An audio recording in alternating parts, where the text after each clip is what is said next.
Assam গভৰ্ণমেণ্টৰ scrap policy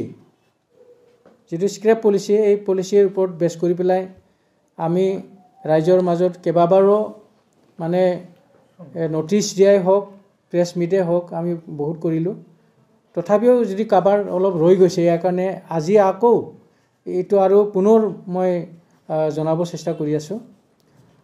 কথাটো হ'ল মানে আজি মাৰ্চ মাহৰ 13 তাৰিখ আৰু এই কাৰণে আজি কৰিছোঁ যে এই যিটো চৰকাৰৰ স্কিম চৰকাৰে যিটো ৰেহাই দিছে সেই ৰেহাই সময়সীমা মাত্ৰ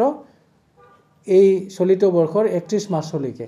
তাৰপিছত আৰু এই ৰেহাই সুবিধাটো কিন্তু নাপাব সেইকাৰণে ৰাইজক অনুৰোধ মই কৰিব বিচাৰিছোঁ যে এই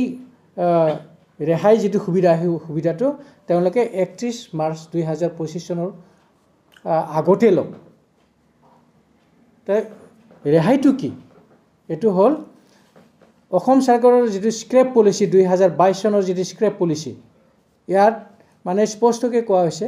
যে যিবিলাকৰ গাড়ী মানে স্ক্ৰেপ কৰিব তাৰমানে যাৰ গাড়ী নচলে তেওঁলোকে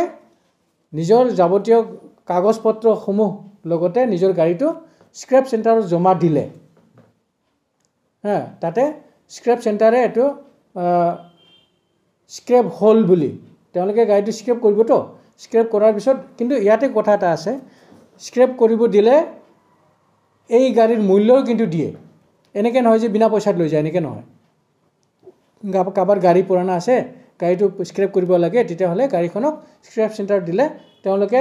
নিয়মৰ অধীনতে এনেকৈ নহয় যে একদম কম দামত দিব এনেকৈ নহয় নিয়ম এটা আছে নিয়মৰ অধীনত তেওঁলোকে সঠিক মূল্য দি পেলাই গাড়ীখন স্ক্ৰেপ চেণ্টাৰত স্ক্ৰেপ কৰি দিয়ে মানে ভাঙি দিয়ে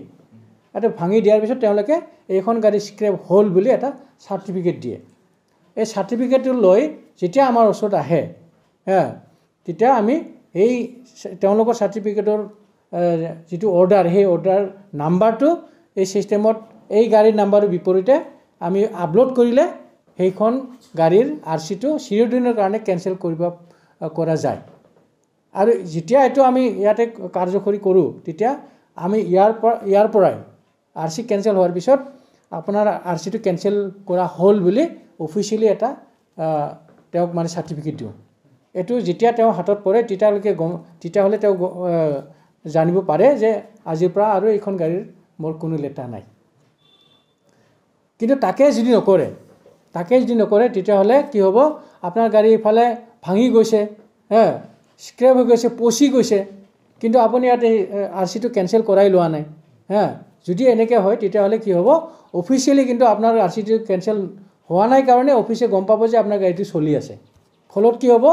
এইখন গাড়ীৰ বিপৰীতে যিখিনি নৰ্মেল টেক্স আহিব লাগে যিখিনি ফাইন আহিব লাগে সেইখিনি জাপি থাকিব বাঢ়ি থাকিব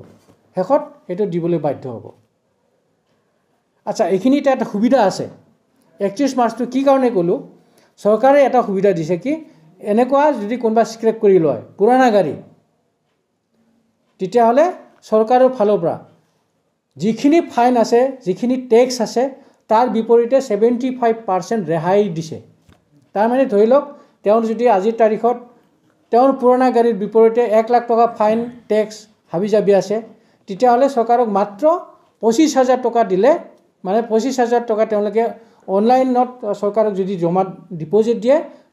অট'মেটিক তেওঁৰ এই 75,000 টকাটো তেওঁ ৰেহাই পাব আৰু এই সময়সীমা মাত্ৰ এই 2025 চনৰ 31 মাৰ্চলৈকে তাৰপিছত আৰু কোনোদিন এই ৰেহাইটো নাপাব সেইকাৰণে ৰাইজক মই অনুৰোধ কৰিম তেওঁলোকে যাতে এই সুবিধাটো লওক আৰু কিবা যদি নুবুজে তেওঁলোকে নিশ্চিতভাৱে আমাৰ অফিচলৈ আহিব পাৰে আহি পেলাই খবৰটো ল'ব পাৰে ধন্যবাদ